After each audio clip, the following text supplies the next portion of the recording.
आप सभी को डॉक्टर नरेश कुमारी का नमस्कार। आज की इस वीडियो में हम सूक्ष्म शिक्षण के अंतर्गत जो है विभिन्न कौशलों में सबसे पहला कौशल पाठ प्रस्तावना कौशल की जो है आदर्श पाठ्य योजना बनाना सीखेंगे।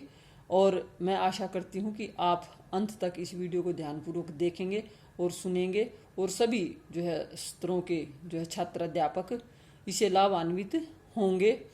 और मैं आशा करती हूँ कि जो है आप इस वीडियो को ध्यानपूर्वक देखकर और सुनकर अंत तक जो है वीडियो को लाइक एंड शेयर करेंगे और अपने चैनल को भी सब्सक्राइब करेंगे।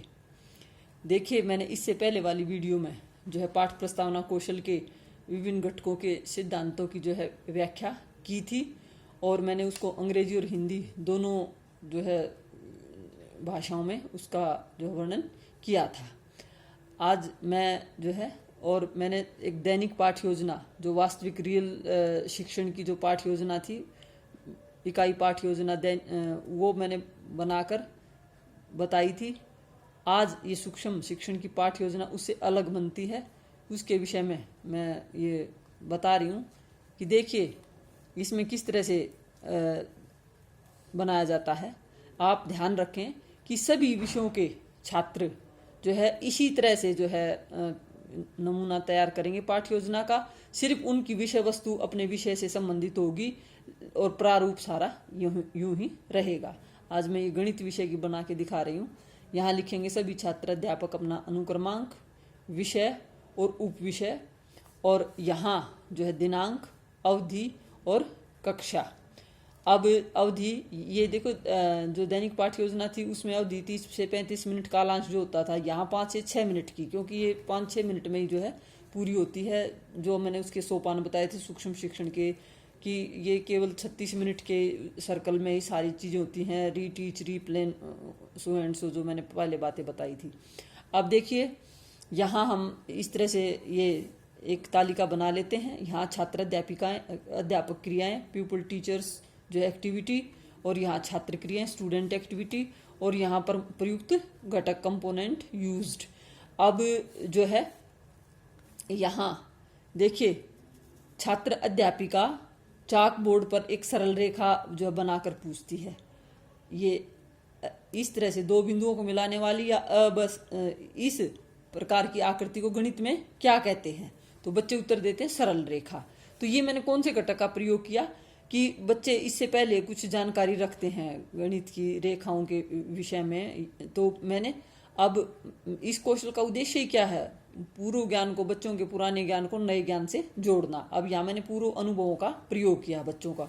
उसके बाद देखिए कि जब दो सरल रेखाएं एक बिंदु पर मिलती हैं, अब ये अ और ब एक सरल रेखा, अ और स एक, ये दोनों एक बिंदु पर मिलती हैं, तो ये जो है गणित की भाषा में बनी ऐसी आकृति क्या कहलाती है? तो बच्चे क्या उत्तर देते हैं?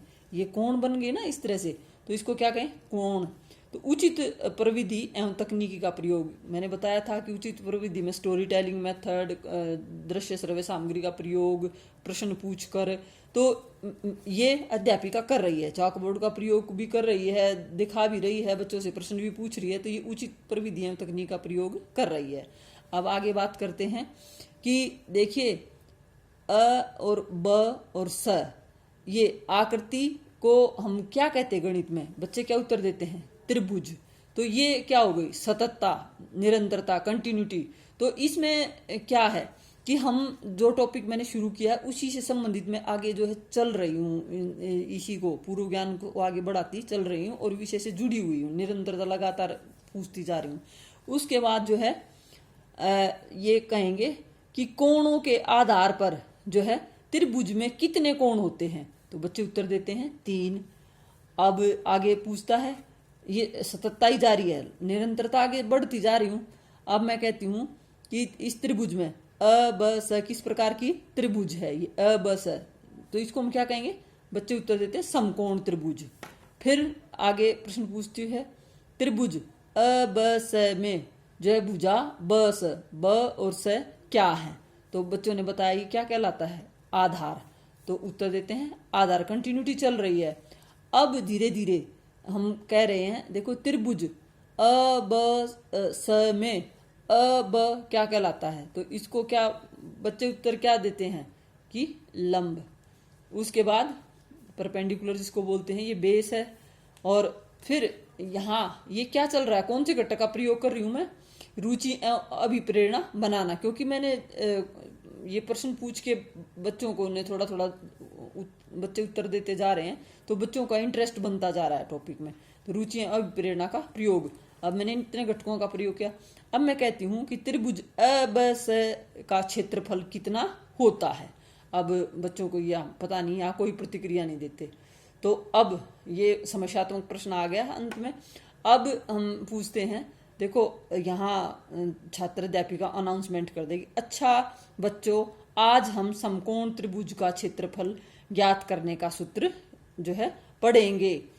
अब यहाँ आगे उद्देश्य कथन हो जाता है, बस ये जो पाठ प्रस्तावना कौशल है उद्देश्य कथन से पहले ही पूरी हो जाती है।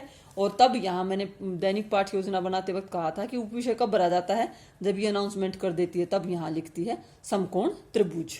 अब आगे क्या करना होता है, देखिए यहाँ नीचे जब पाठ योजना को इसको लिखेंगे, ऑब्जर्वेशन टेबल बनेगी, अवलोकन जिसके यहाँ प्रत्येक जो है ये उसकी अलग अलग बनती है कौशल की, जिस कौशल के जो घटक होंगे वही इस तरह से लिखे जाएंगे। ये मैंने पहले बताया था कि पूर्व अनुभवों का प्रयोग, उचित प्रविधियों एवं तकनीकी का प्रयोग, सत्ता बनाए रखना, अवधि, रुचि एवं अभिप्रेरणा।